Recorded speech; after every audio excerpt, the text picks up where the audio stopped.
Now let's see a case for a bond issued at a premium and how we can amortize it. So let's assume that on January 1st, year 1, Northern Idaho Transportation Incorporated issued the following bonds. It has a face value of $100,000. The contract rate of interest is 12%, and you can see that the market rate of interest is 11%. So you can see that the coupon rate is higher than the market, and that's why this bond is issued at a premium. The interest is paid semi-annual on June 30th and December 31st, and the term of the bond is 5 years. So because the contract rate of interest is more than the market rate of interest, the bonds would sell for more than their face value. And this is what we've been learning before. If the market rate is lower than our stated rate or the coupon rate, or what we call it sometimes the contract rate, then we are more attractive compared to the market. And because we're more attractive compared to the market, or in other words, the bond is more attractive compared to the market, so that makes us sell the bond at a price, or issue the bond at a price that's higher than its face value. So assuming the bond sells for $103,769, the entry to record the issuance of the bond would be as follows. Remember, we're debiting the cash based on the amount we sold the bond for, or we issued the bond for, which is the $103,769. We credit the bond because it's a liability on the credit side. So bond payable, $100,000 based on its face value. To make the debit and credit match, we have to record $37.69 on the credit side, and that would be recorded as a premium on bonds payable. So now the question is how we're going to amortize this $37.69. And it's simple because it's the life of the bond is 5 years. We're going to use straight line.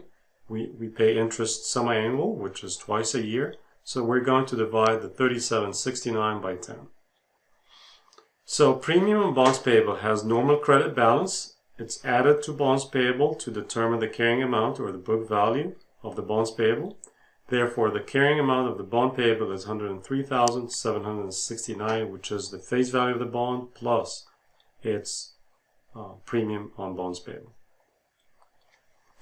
So like bonds discount, a bond premium must be amortized over the life of the bond. Amortization of a bond premium decreases the contract rate of interest on a bond to the market rate of interest that existed on the date of the bonds were issued. And I think this is just an explanation for the rationale behind why we are amortizing this kind of premium and how it affects the interest expense. So the entry to amortize a bond premium would be as follows. We are going to debit the premium on bonds payable and we credit interest expense. We can also combine it with the interest expense or the interest payment during the entry.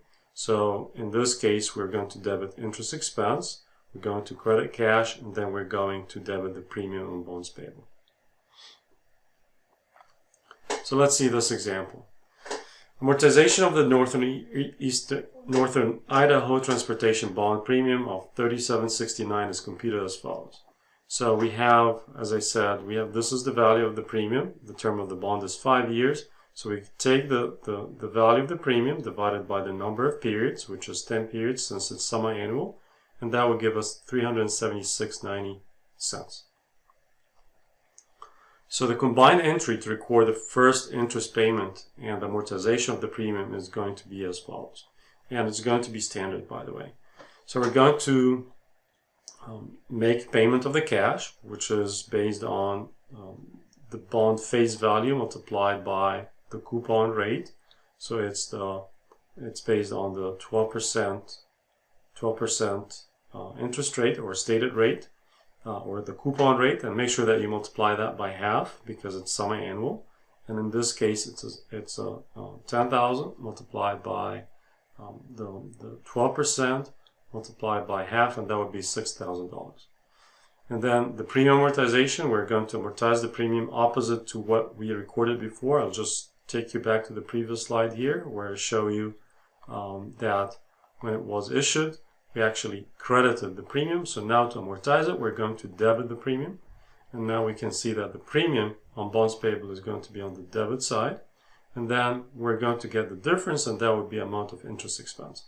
So you can see that the amount of the premium amortization on bond payable would be a reduction of the amount of interest that we pay, because we actually pay $6,000 in interest, but the impact on the income statement, the interest expense, is only $5623.10. So this entry is made on each interest payment date. Therefore, the amount of the semi-annual interest expense on the bonds is $5,623.10, remain the same over the life of the bond. So we expect to repeat this journal entry 9 more times. So we do it 10 times, actually we added 9 more times to this first journal entry. So the effect of the premium amortization is to decrease the interest expense on every semi-annual interest payment date. In effect, this increased the contract rate of interest to a rate of interest that approximates the market rate. So let me stop here. In the next video, we're going to finalize this chapter.